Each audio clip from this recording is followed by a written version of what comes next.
Life is like a camera. Focus on what is important, capture the good times, develop from negative, and if things don't work out, take another shot. So keep on shooting.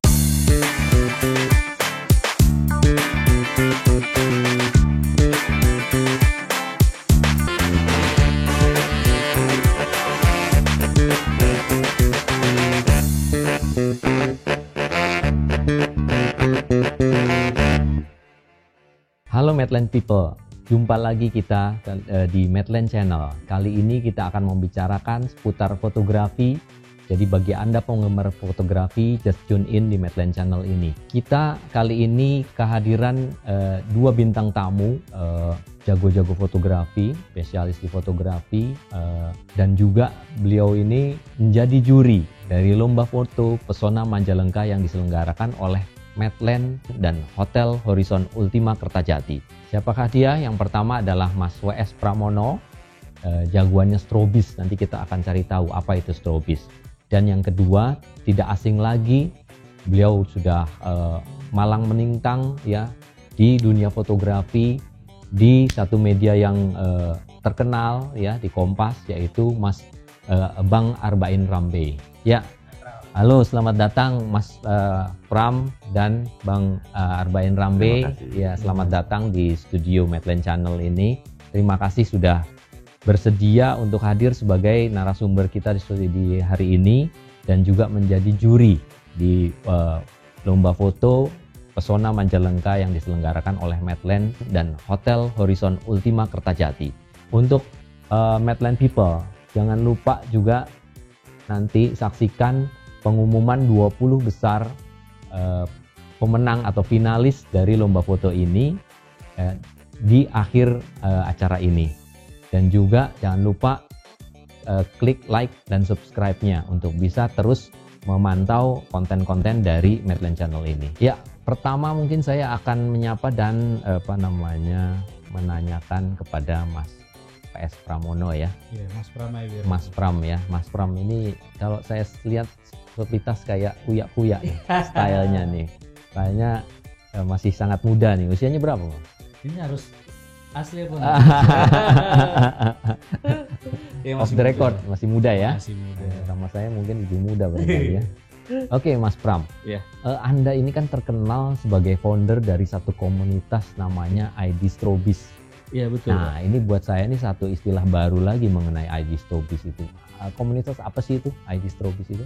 Jadi ID Strobis ini sebuah komunitas ya, Indonesian Strobis Community, sebuah komunitas strobis Indonesia, di mana di sini adalah sebuah komunitas yang mewadahi para pecinta strobis.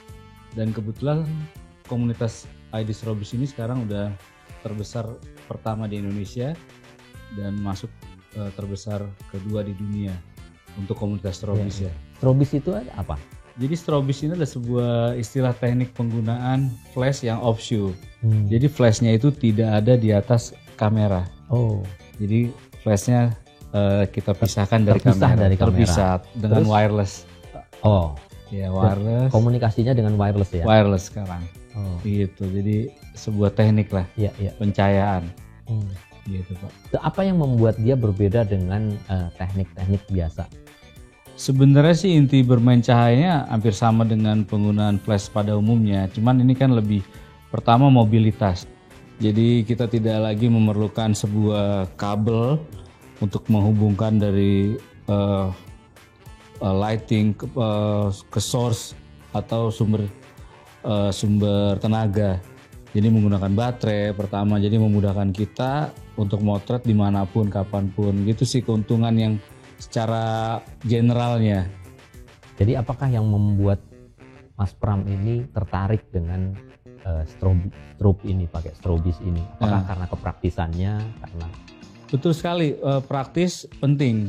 Karena kan kalau kita motret kadang lokasi itu menentukan dalam kita untuk berkarya.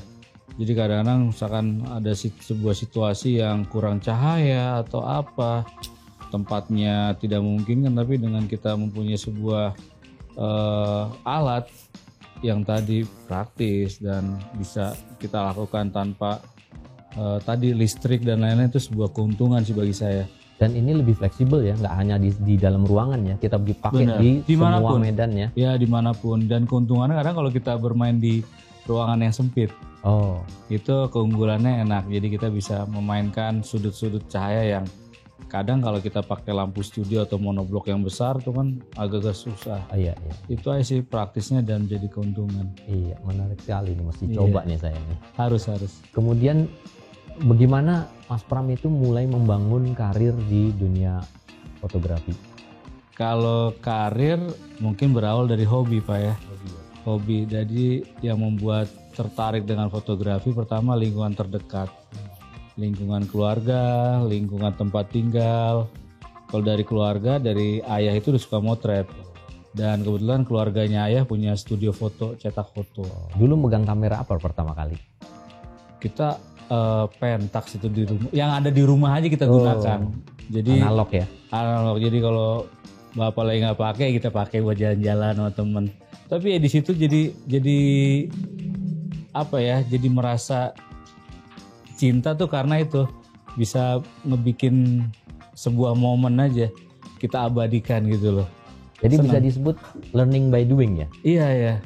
Jadi akhirnya senang, hobi, akhirnya memutuskan minta izin juga sama keluarga untuk jadi fotografer profesional, dalam arti ya untuk jadi profesi ya Oh, udah ya luar biasa. kita maksimalkan ya. Alhamdulillah sampai sekarang motret. Selanjutnya kepada Bang Arbain Rambe ini, kalau nama lengkapnya Arbain Abdul Wahidin Rambe. Panjangan. Kalau lihat dari namanya asli mana nih Bang Arbain? Rambe itu Sumatera Utara bagian selatan, Mandailing ya. Oh, Ya, Mandailing. Jadi masuknya tetap Sumatera Utara ya? Sumatera Utara. Cuma Y-nya itu yang meragukan ya, karena tidak lazim kan. Oh, Itu iya. Y dipasang karena ayah saya waktu itu sekolah aslinya Rambe tanpa Y. Tambah Y. Ayah saya sekolah di Belanda dibaca Rembi. Oh. Iya, jadi dia tambahin Y supaya kebacanya tetap Rambe. Tetap dibaca Iya. lagi. Iya, iya, iya. Ini yang menarik, gimana bisa terjun ke dunia fotografi, tapi yang kita tahu ini Bang Arbain ini lulusan Teknik Sipil ITB. Itu yang terjadi pada anak-anak generasi saya ya. Mereka tidak tahu hubungannya ke dunia kerja sama sekolah. Iya. Jadi sekolah itu cari yang keren ya. Wah, kalau bisa masuk ITB teknik gitu kan. Ya, itu udah luar biasa sekali bisa Ya masuk tanpa ITB. tahu dunia kerja. Dan memang di era-era saya lulusan ITB relatif gampang cari kerja. Tetapi ternyata bukan kerja yang saya senangi ya. Sesuai Jadi, passion ya. Sesuai passion. Saya maka menganjurkan ke anak saya adalah kalau cari sekolah atau kerja, pilih yang sesuai dengan passion. Ya, karena itu membuat kita kurang stres ya, bisa menikmati. Saya lulus ITB, bangun sebuah pusat asmat di Asmat ya. Dan diliput Kompas, tiba-tiba saya melihat ada dunia menarik sekali nih, dunia wartawannya. Saya masuk wartawan. Setelah jadi wartawan 6 tahun, saya tertarik dengan fotografi. Saya pindah ke bagian foto. Jadi ceritanya seperti itu. Oh, jadi karena itu juga langsung masuk di Kompas. Saya langsung melamar Kompas. Karena Ya. peristiwa itu juga. Ya, tertarik jadi wartawan. Bahwa wartawan itu nggak peduli jurusan saya apa, sekolahnya apa, terus bisa jalan-jalan, bisa kemana-mana. Itu tiba-tiba menarik saya ikutin. Setelah 5-6 tahun saya tiba-tiba tertarik, mungkin foto lebih menarik lagi. Akhirnya saya pindah ke Oh, bagian jadi foto. wartawan dulu, kemudian foto jurnalistik fotonya yang di dalamnya ya. Saya dulunya wartawan tulis, 6 tahun kemudian wartawan foto. Tapi gimana belajar menjadi wartawan atau jurnalis itu kan ada teknik-teknik wawancaranya, istilahnya investigasinya kalau wartawan. Di Kompas itu tidak peduli Anda sekolah apa, akan disekolahkan 1 tahun ya, dia dilatih 1 tahun ya. Jadi selama 1 tahun dilatih itu saya dilatih motret dan nulis juga. Dan setelah itu saya jadi wartawan tulis. Maka waktu saya pindah ke wartawan foto juga nggak masalah karena udah dapat dasar-dasarnya juga pada waktu baru masuk. Tapi sebelumnya apakah sudah ada minat terhadap fotografi waktu masih kuliah atau apa? Saya waktu kuliah cari uang dari menulis. Jadi saya memang arah ke arah jurnalistik sudah ada dari dulu ya. Fotografinya itu justru waktu masuk Nggak, Kompas. fotografi saya dari kelas 6 SD saya sudah belajar cuci cetak ya. Udah belajar dari Jadi kecil. sebetulnya ada talenta di situ ya. Ya. Sebetulnya ya. Kebetulan masuk di bidang yang sesuai dengan Cuma passion. dulu saya mengira fotografi itu bukan studio, jadi saya nggak begitu tertarik karena nggak punya modal juga. Kok rasanya tidak menarik. Ya, saya lebih tertarik jalan-jalan jadi wartawan. Statis ya kalau studio ya. Setelah di wartawan ternyata ada juga yang bisa motret. Nah, fotografi masuk lagi ke dunia saya. Kira-kira gitu. Ya, kita menikmati karya-karya Bang Arbain ini di Kompas, kemudian di beberapa media ataupun Saya juga suka ikut pameran, bukan ikut ya, saya suka menikmati pameran-pameran foto ya. Karyanya Bang Arbain ini ya luar biasa buat saya sih ya. Itu bisa menceritakan tentang Indonesia, apalagi yang kita belum pernah lihat gitu ya. Kemudian perkembangan fotografi jurnalistik ini gimana sih Bang sekarang ini, terutama di era digital media ini ya? Selama saya menjadi wartawan foto Kompas itu terjadi revolusi besar-besaran dalam dunia jurnalistik maupun fotografi jurnalistik. Yang pertama adalah perpindahan ke digital. Ya. Itu tahun 1997 Kompas pindah ke digital, yaitu suatu revolusi yang besar-besaran. Saya lihat banyak pelaku-pelaku fotografi berhenti karena dia merasa dunianya asing. Beberapa bisa bertahan ya. Jadi dari dunia foto analog yang dulu begitu merepotkan, tiba-tiba begitu mudah. Terus kamera tiba-tiba begitu terjangkau, semua orang begitu punya. Dalam dunia jurnalistik, sekarang wartawan sekarang mutu fotonya jauh lebih bagus dari wartawan dulu karena contohnya banyak sekali. Dari Instagram, dari web, dari apapun ya. Dan zaman sekarang juga makin susah nipu dengan foto. Karena orang mudah mencocokkannya dengan Google kan. Jadi perkembangan jurnalistik sekarang luar biasa, cepat, tetapi juga membunuh jurnalistik itu sendiri. Orang sekarang cari info bukan dari media resmi, karena dari media-media sampingan kan, atau dari tweet orang, atau dari Instagram orang ya. Jadi perubahannya gila-gilaan. Itu tantangannya dunia jurnalistik ya. Dimudahkan, dimanjakan, tiba-tiba dibunuh, kasarnya begitu oleh dunia digital. Itu jadi kalau yang nggak cepat berubah atau mengadaptasi itu yang akan ketinggalan terus. Ketinggalan terus. Dunia.com pun cetak pindah ke .com nggak segampang itu, karena pindah kan harus ada iklan yang masang. Betul. Sementara di dunia internet iklan tuh dirampas beberapa hal besar seperti YouTube, Instagram sudah merampas iklan habis-habisan. Sementara kita yang koran-koran yang pindah ke .com itu ya megap-megap untuk mendapatkan. Media cetak zaman dulu hidupnya dari iklan ya? Ya dulu dari iklan, 98% dari iklan. Ya. Mengenai strobis saya tanya lagi. Ini kalau menurut Mas Pram ini dunia fotografi untuk strobis ini gimana nih?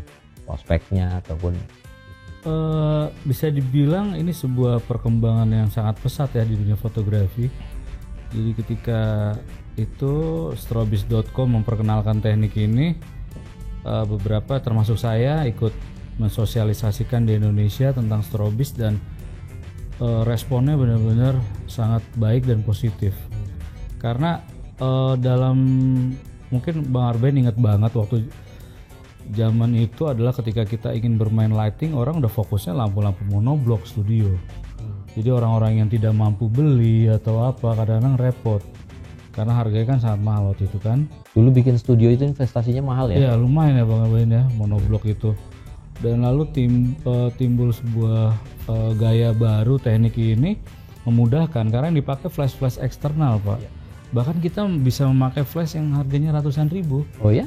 Iya, saya mulai juga untuk sebuah riset, saya menggunakan flash yang harganya 200, flash analog zaman dulu. Pakai baterai kayak lampu senter itu aja. Flash zaman dulu yang merek-mereknya bisa dibilang ada Panasonic, itu kita buat riset, ternyata bisa untuk berkarya. Cuman memang ada perbedaannya di fitur-fitur aja. Dan itu perkembangan sekarang jadi makin pesat, ternyata pasarnya luas. Banyak orang yang menyukai tentang fleksibel yang ini dan mobilitasnya. Jadi fitur mulai berkembang, merek-merek banyak dan dulu untuk mencari aksesoris seperti softbox, Okta itu untuk di strobis agak susah. Tapi sekarang berkembang akhirnya aksesoris modifier yang dipakai di studio sekarang bisa untuk flash eksternal. Jadi perkembangannya sangat-sangat positif di dunia fotografi sekarang. Madland People, ini nanti kalau mau tahu lebih banyak tentang bagaimana strobis itu sendiri, nanti Mas Pram bersama Bang Arbain Rambe akan menjadi pembicara dalam acara coaching klinik yang diselenggarakan oleh Madland ya. Jadi tunggu tanggal mainnya ya. Follow terus IG-nya Madland nanti untuk mendapatkan jadwal-jadwal coaching klinik tersebut. Saya lihat di IG Mas Pram itu banyak mengcapture atau memotret orang-orang besar, CEO di perusahaan. Nah, untuk bisa dapat sampai di tahap seperti itu atau bisa punya akses ke level itu gimana ceritanya? Mungkin sebagai pengembangan dari branding diri saya ya, sama seperti yang Bang Arbain lakukan, dia kan konsisten di bidang jurnalistik. Jadi sampai sekarang melakukan hal seperti itu sama dengan saya. Jadi saya udah fokus di bidang portrait, sampai sekarang saya hanya mengerjakan itu. Dan tentang masuk ke circle yang CEO dan lain-lain itu adalah sebuah target saya. Jadi bagaimana supaya kita bisa dikenal, ya salah satunya di dunia portrait ya motret orang-orang yang terkenal. Mencoba masuk circle, ya akhirnya sampai sekarang ya alhamdulillahnya diterima dengan baik pasar di situ. Itu sih sebuah target aja yang harus kita lakukan. Jadi branding yang terbentuk adalah Mas Pram ini udah spesialis untuk foto-foto namanya public figure, iya, benar. CEO gitu ya. Bang Arbain, kembali ke Bang Arbain ini, untuk personal branding fotografer itu apakah penting? Karena fotografer itu kan orang behind the camera gitu ya, orang nggak lihat sebetulnya gitu orangnya yang motret itu siapa ya. Itu apakah itu penting dan apa saja yang harus diperhatikan?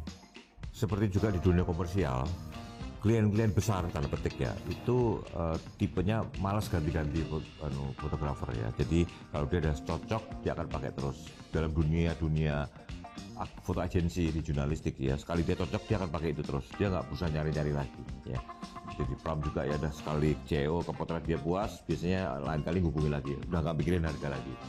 Jadi main harga tuh hanya karena di lingkungan bawah. Kalau udah lingkungan yang stabil itu biasanya udah cocok, ya udah kamu berapa ya udah itu dibayar gitu. Jadi menjaga mutu itu penting sekali, karena klien juga sekali puas sama mutu dia berharap seperti itu terus yang akan dia dapat.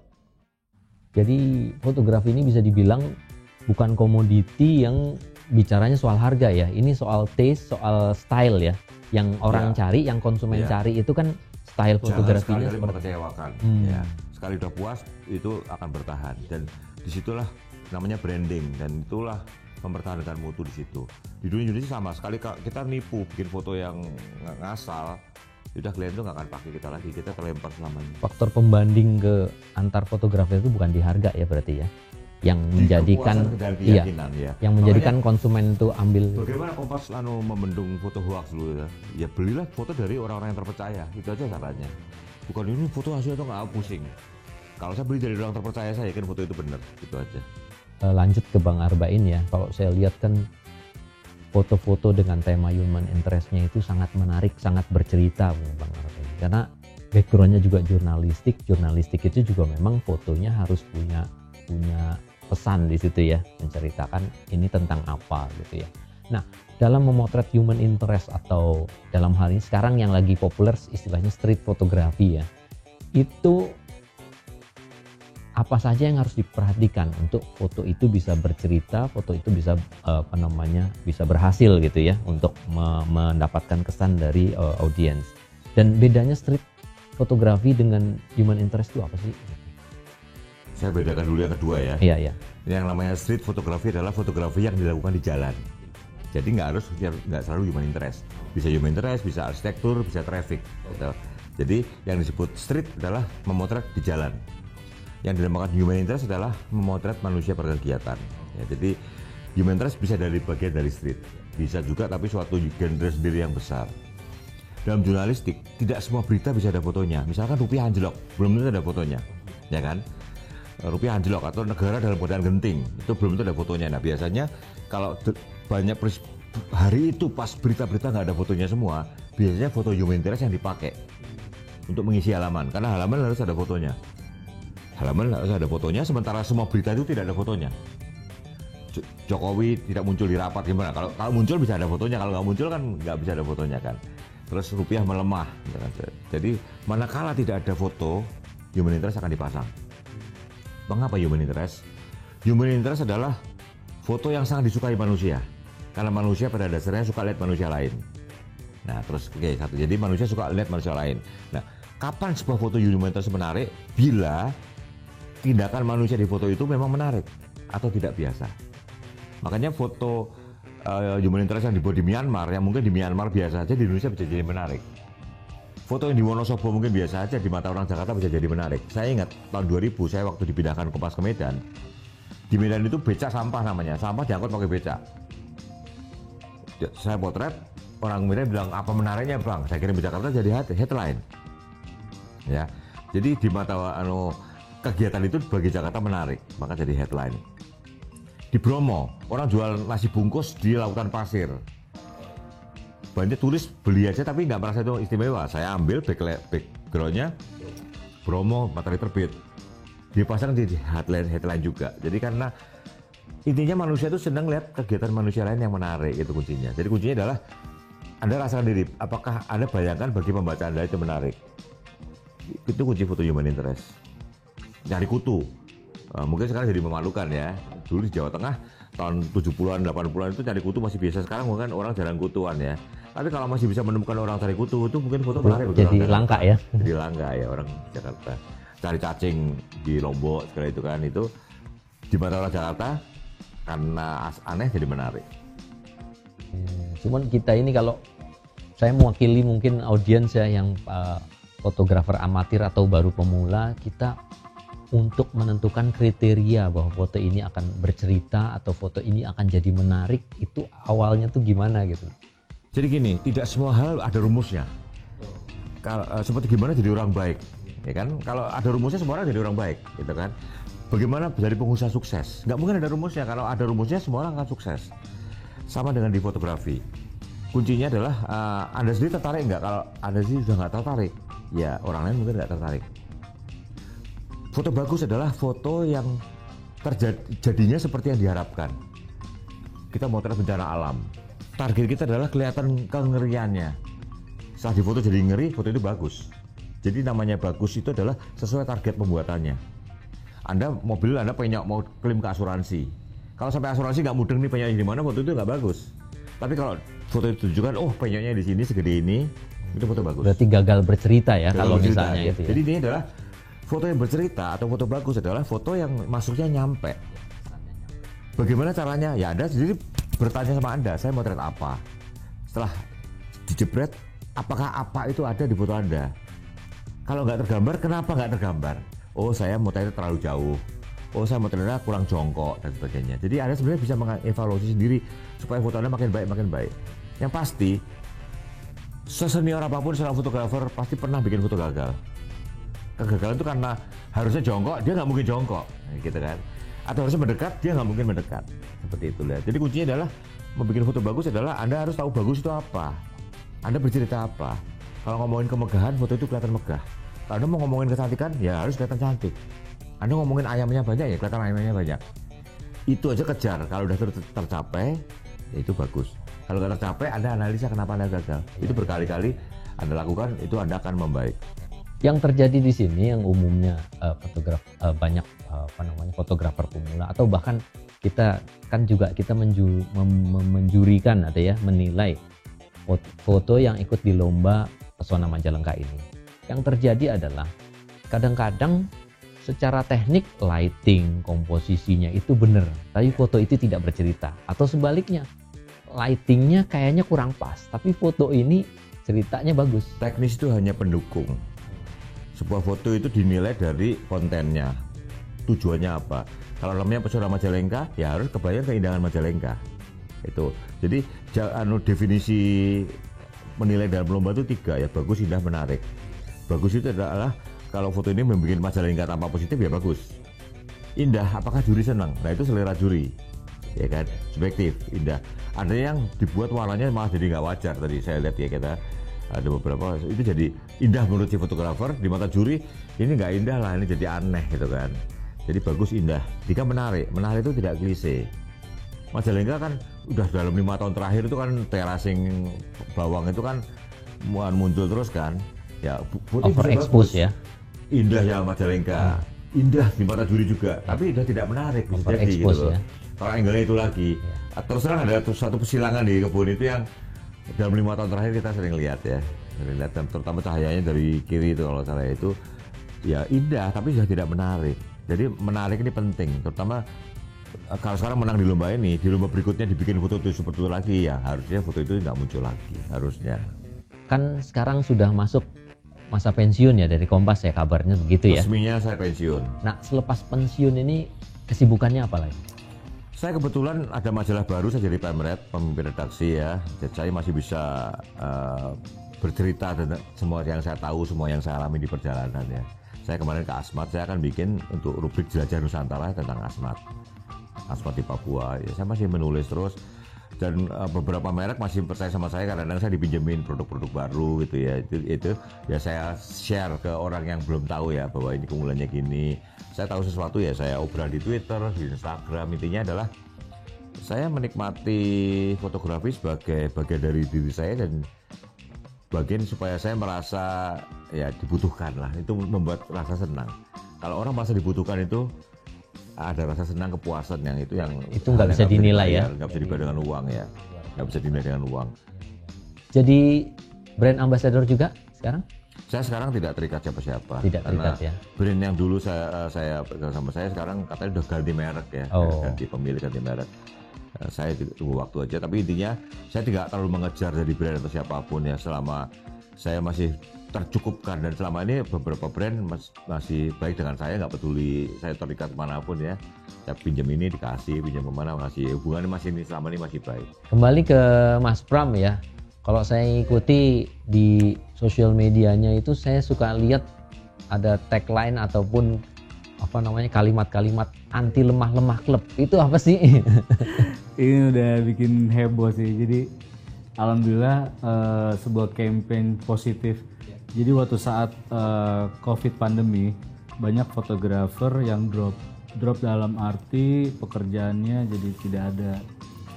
Jadi banyak banget rekan-rekan saya yang banyak menjual alat, pindah profesi, ada yang jadi pedagang tahu, ada yang menjual es krim di pinggir jalan.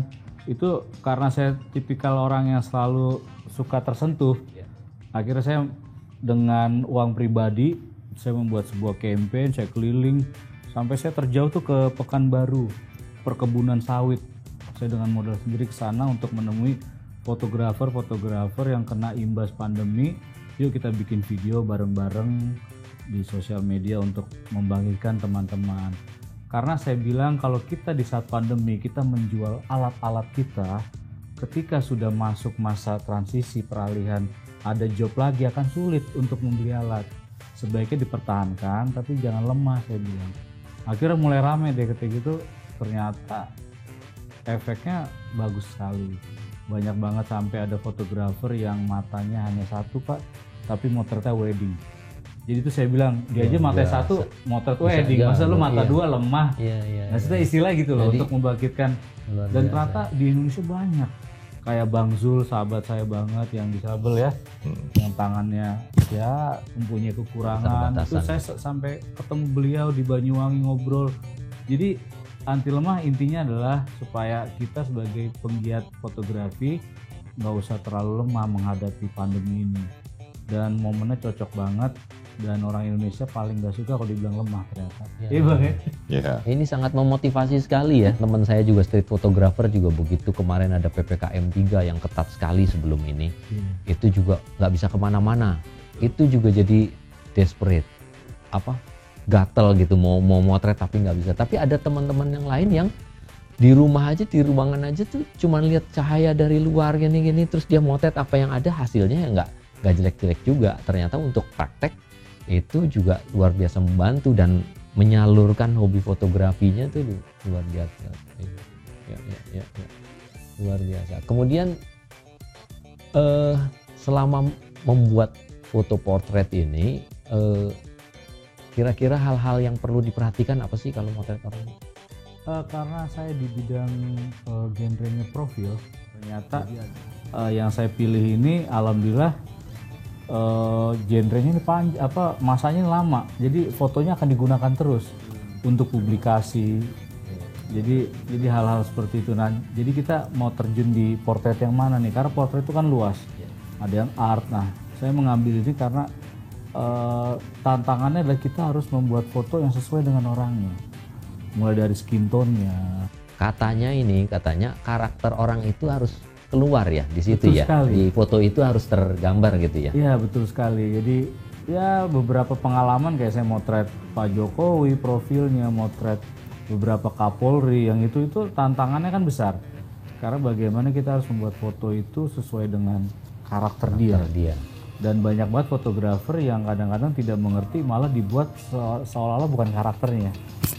Nah itu sih. Nggak jadi sesuai jati dirinya. Benar, gitu ya. kadang-kadang ya karena kita di bidang profil ini ya saya selalu berpegangan dengan teknik motret yang benar aja. Nah, ketemu nggak ada suka dukanya? Misalnya gini, kan orang tuh macam-macam, apalagi yang dihadapi ini misalnya level CEO yang pertama nggak mau diatur, kemudian walaupun saya karakternya begini, tapi saya mau dicitrakan sebagai yang begini gitu. Ada yang mau gitu, yang nggak jati dirinya keluar lah, tapi dia mau pencitraan kayak gitu.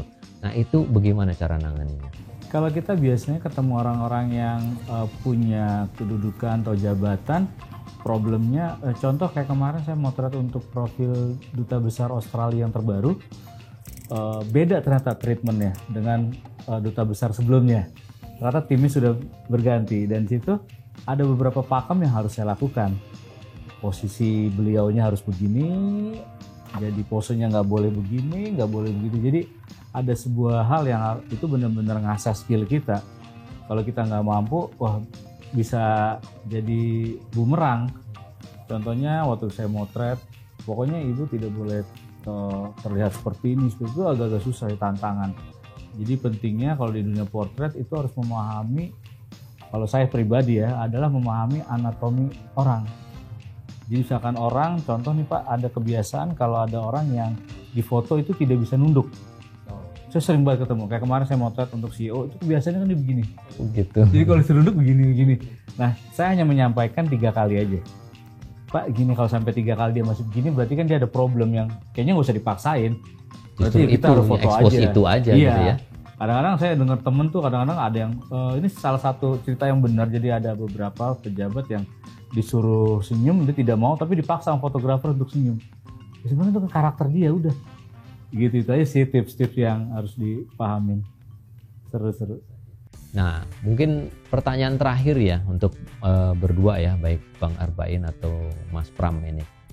Ini karena sudah mendarah daging fotografi itu kira-kira mau motret sampai kapan? Dan kenapa gitu?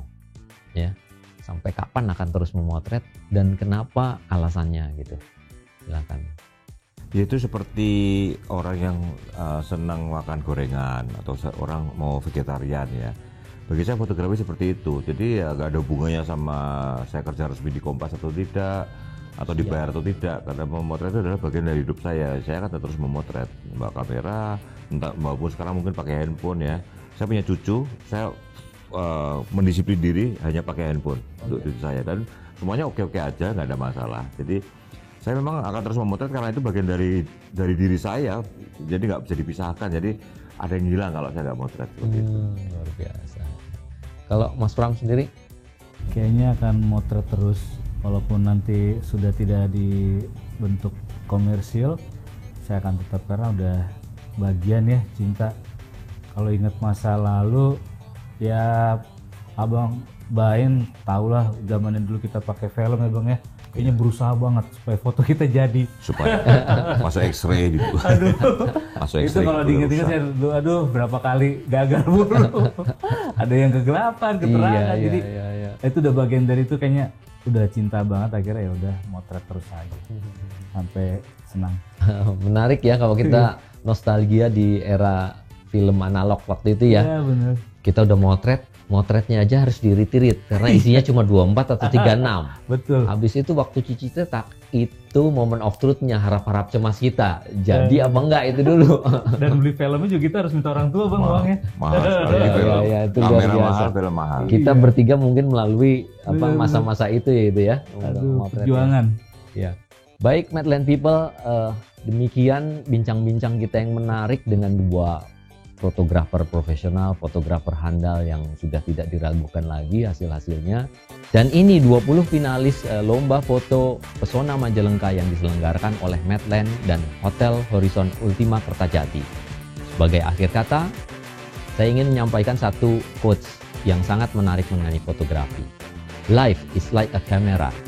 Focus on what is important, capture the good times, develop from negative, and if things don't work out, take another shot. So keep on shooting.